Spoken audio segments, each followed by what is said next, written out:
بھی چاہیے، ظاہر ہے ہمیں دینے والی ہماری ذات وہ ہے اور ہمیں وہ معاف بھی کرتا ہے، کیونکہ ہم ہر سال اتنے گناہ کرتے ہیں، پھر رمضان کے مہینے میں ہم اپنے گناہ معاف کراتے ہیں، پھر اگلے سال ہم وہی اپنا سرکل لے کے چلتے ہیں۔ تو اس عشرے میں آپ لوگ بھی اس کی پریکٹس کو کریں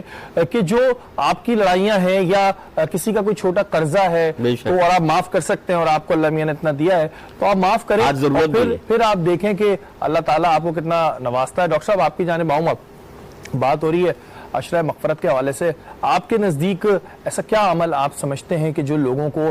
اس عشرے میں کرنا چاہیے؟ معافی تو مانگنی چاہیے بے شک، اور معاف کرنے والی ذات بھی ہمارے رکھی ہے، اس کے علاوہ کیا ایسا عمل ہے؟ بسم اللہ الرحمن الرحیم۔ شریف بھائی، کرو مہربانی تم اہل زمین پر، خدا مہرباں ہوگا عرش بنی پر۔ تو افضل ترین عبادت جو ہے وہ دکھی انسانیت کی خدمت ہے۔ بے شک آپ اپنی جو بھی غلطیاں، کوتاہیاں، لرزشیں، گناہ ہو گئے ان کی تو کریں، کثرت سے کریں، لیکن اگر آپ اس کے کنبے، وہ کہتے ہیں یہ مخلوق میرا کنبہ ہے، اور کنبے میں صرف انسان ہی نہیں ہے، مخلوق، تمام مخلوقات، چیونٹی بھی اس کی مخلوق ہے۔ بے شک۔ تو اگر آپ اس کی دادرسی کر رہے ہیں اور آپ اپنے حساب سے، اپنے حیثیت کے مطابق خلق خدا کی خدمت کر رہے ہیں، تو میں یہ سمجھتا ہوں کہ اس سے بڑا مغفرت کا ذریعہ کوئی ہو نہیں سکتا۔ کسی بھوکے کو کھانا کھلا دینا، کسی روزدار کا روزہ کھلوا دینا، چلتے ہوئے تھوڑی سی سوجی، تھوڑی سی چینی لے کے چیونٹیوں کے بلوں کے پاس ڈالتے ہوئے نکل جانا، بیمار جو اسپتالوں میں ہیں، آپ کے پاس کچھ نہیں ہے، بس جا کے آپ ان کا سر دبا لیں، ڈاکٹر صاحب سے اجازت لیں، ان کے پاؤں دبا لیں، وہ تکلیف کچھ لمحوں کے لیے، کچھ منٹوں کے لیے بھول جائیں گے۔ آپ ان سے اچھی گفتگو کر لیں، بہت ٹائم ہے، آپ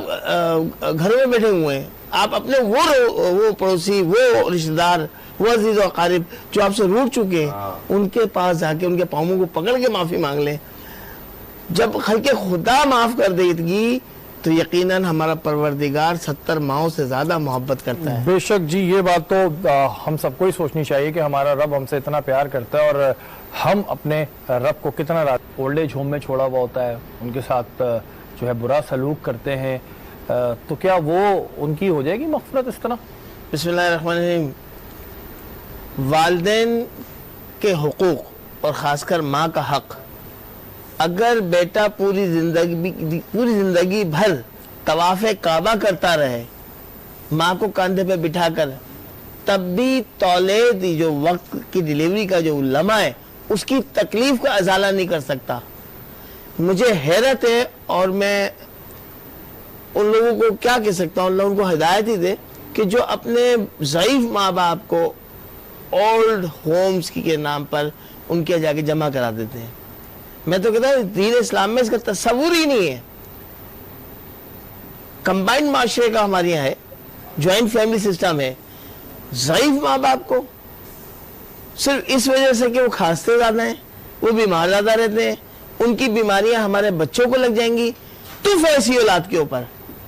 بخشش کی بات کرتے ہیں۔ کہاں کی بخشش؟ جو ذریعہ بنے ہمارے کی نگہداشت کا، ہمیں پروان چڑھایا، وہ بوڑھے ہو گئے، اپنی خون پسینہ کی کمائی سے ہمیں ہمارے جسموں کو توانا کیا، اور ان والدین کو جو رحمت ہے ماں باپ کے لیے، ماں باپ رحمت ہے اولاد کے لیے، اس رحمت کو اٹھا کر آپ دوسری جگہ پر چھوڑ دیں کہ جی یہ ضعیف ہو گئے۔ تو یورپ کا کانسیپٹ جو ہمارے معاشرے میں آتا جا رہا ہے، میں کہہ رہا ہوں اس وقت اشد ضرورت ہے کہ کورونا کے ساتھ ساتھ ان تمام جو اولڈ ہوم کے نام سے بنائے گئے ان کو فوری طور پہ سیل کرے، گورنمنٹ بند کرے۔ ہمارا جو ایک نظام ہے، نظام معاشرت ہے